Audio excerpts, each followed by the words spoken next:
ಇಂದ್ರಜಿತ್ ಬಾಂಡ್ಲಿ ನನ್ನ ಮಗನೇ, ಇನ್ನೇನು ಕೆಲಸನೇ ಇಲ್ವೇನೋ? ಹೋಗಿ ನಿನ್ನ ತಂಗಿ ಕೇಸ್ ಕಂಡಿಡಿ ಹೋಗು, ಅದಾಗಲ್ವಂತೆ. ಬಂದವನೇ ಇಲ್ಲಿ. ನಿಮ್ಮ ಮಾನ ಮರ್ಯಾದೆ ಇದ್ರೆ ತಾನೆ ನೆನ್ನೆಗೆ ಮುಗಿಸ್ಬಿಟ್ಟು ಹೋಯ್ತಾ ಇದ್ದೆ. ಅವ್ರವ್ರು ಏನೋ ಮಾಡ್ಕೋತಾರೆ, ಹೋಗಯ್ಯ ನೀನು, ಒಪ್ಪಿಸ್ಬಿಟ್ಟು ಹೋಗು. ನೀನು ಯಾಕೆ ಮಧ್ಯದಲ್ಲಿ ಕಡ್ಡಿ ಅಲ್ಲಾಡ್ಸ್ಕೊ ಬರ್ತಾ ಇದೀಯಾ? ನಾನು ಕೆಟ್ಟ ಮಾತಲ್ಲೇ ಏನು ಮಾಡ್ತಾರೆ ಅಂತ ನೋಡೋಗ್ಬಿಡ್ತೀನಿ. ನನಗೆ ಒಳ್ಳೆ ಮಾತು ಮಾತಾಡೋದೇ ಇಷ್ಟೇ. ನಾನು ಇನ್ನೂ ಕೆಟ್ಟ ಮಾತುಗಳು ಮಾತಾಡ್ತೀನಿ, ಅದು ಮಾತಾಡಲ್ಲ. ಯಾಕೆ ಹೇಳಿ, ಅದು ನಮ್ಗೆ ಉಪಯೋಗಿಸಲ್ಲ. ನಮ್ಮ ಬಾಸು ದೇವರು, ನಮ್ಮ ಮನೆ ದೇವ್ರ ಥರ ನಾವು ನೋಡ್ತಾ ಇದ್ದೀವಿ. ಅವ್ರ ಮುಖಕ್ಕೆ ಮಸಿ ಬೆಳೆಯೋಕೆ ಬರಬೇಡ ದೇವಸಿ ನನ್ನ ಮಗನೇ. ಇಂದ್ರಜಿತ್ ಬಾಂಡ್ಲಿ ನನ್ನ ಮಗನೇ, ಇನ್ನೇನು ಕೆಲಸನೇ ಇಲ್ವೇನೋ? ಹೋಗಿ ನಿನ್ನ ತಂಗಿ ಕೇಸ್ ಕಂಡಿಡಿ ಹೋಗು, ಅದಾಗಲ್ವಂತೆ. ಬಂದವನೇ ಇಲ್ಲಿ. ನಿಮ್ಮ ಮಾನ ಮರ್ಯಾದೆ ಇದ್ರೆ ತಾನೆ ನೆನ್ನೆಗೆ ಮುಗಿಸ್ಬಿಟ್ಟು ಹೋಯ್ತಾ ಇದ್ದೆ.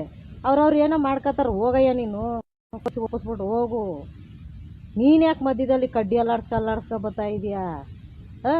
ನಾನು ಕೆಟ್ಟ ಮಾತಲ್ಲೇ ಏನು ಮಾಡ್ತಾರೆ ಅಂತ ನೋಡೋಗ್ಬಿಡ್ತೀನಿ.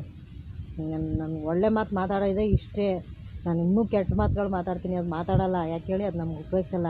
ನಮ್ಮ ಬಾಸು ದೇವರು, ನಮ್ಮ ಮನೆ ದೇವ್ರ ಥರ ನಾವು ನೋಡ್ತಾ ಇದ್ದೀವಿ. ಅವ್ರ ಮುಖಕ್ಕೆ ಮಸಿ ಬೆಳೆಯೋಕೆ ಬರಬೇಡ ದೇವಸಿ ನನ್ನ ಮಗನೇ.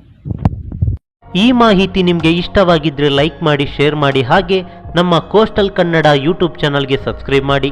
ನಮ್ಮ ಹೆಚ್ಚಿನ ಅಪ್ಡೇಟ್ಸ್ಗಳಿಗಾಗಿ ಕೋಸ್ಟಲ್ ನೆಟ್ವರ್ಕ್ ಇನ್ಸ್ಟಾಗ್ರಾಮ್ ಪೇಜ್ ಹಾಗೆ ಫೇಸ್ಬುಕ್ ಪೇಜ್ಗೆ ವಿಸಿಟ್ ಮಾಡಿ. ಧನ್ಯವಾದಗಳು.